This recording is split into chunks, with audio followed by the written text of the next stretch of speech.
3 bedroom house ಬಾಡಿಗೆ ಬೇಕಾಗಿತ್ತು, ಅದಕ್ಕೆ ಫೋನ್ ಮಾಡಿದೆ. ಬಾಡಿಗೆ ಎಷ್ಟರಲ್ಲಿ ಇರ್ಬೇಕು? 2,000 ರೂಪಾಯಿ ಜಾಸ್ತಿ ಆದ್ರೂ ಪರವಾಗಿಲ್ಲ. ಆದ್ರೆ ನಾ ಹೇಳೋ ಮಾತನ್ನ ಕರೆಕ್ಟ್ ಆಗಿ ಕೇಳಿಸ್ಕೊಳ್ಳಿ ಸರ್. ಹೇಳಿ. ನಾವು 4 ಜನ ಫ್ರೆಂಡ್ಸು, 3 ಜನ ಹುಡುಗರು, 1 ಹುಡುಗಿ, ಯಾರಿಗೂ ಮದುವೆ ಆಗಿಲ್ಲ. ಬಾಡಿಗೆ ಮನೆ ಬೇಕಿತ್ತು. ಏನೋ 3 ಹುಡುಗರು 1 ಹುಡುಗಿನ? ಹಂಗಾರ ಒಂದ್ ಕೆಲಸ ಮಾಡ್ರಿ, ಬರ್ತಾ ದಾರಿನಲ್ಲಿ ಯಾವ್ದಾದ್ರು ಮೆಡಿಕಲ್ ಸ್ಟೋರ್ ಸಿಕ್ಕಿದ್ರೆ 4-5 ಕಾಂಡೋಮ್ ಪ್ಯಾಕೆಟ್ ತಗೊಂಡು ಆಲಮನ್ ಚೌಲ್ಟ್ರಿ ಹಿಂದ್ಗಡೆ ದೊಡ್ಡ ಗೋಡ ಇದೆಯಲ್ಲ ಅದ್ರಿಂದ ಬಂದ್ಬಿಡಿ, ನಿಮಗ್ ಮನೆ ಕೊಡಿಸ್ತೀನಿ. ಇಡಲೇ ಫೋನು. ಏನಂತ?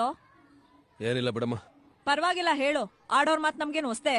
ಹೀಗೀಗೆ ಅಂತ ವಿಷಯ ಹೇಳಿದ್ದಕ್ಕೆ ಕಾಂಡೋಮ್ ಪ್ಯಾಕೆಟ್ ತಗೊಂಡ್ ಗೋಡೆ ಹತ್ರ ಬಾ ಅಂತವನೆ. ಒಂದ್ ನಿಮಿಷ ಫೋನ್ ಕೊಡು. ಯಾಕೆ? ಒಂದ್ ನಿಮಿಷ ಫೋನ್ ಕೊಡಿಲಿ. ಅಲ್ವಾ ಯಾಕೆ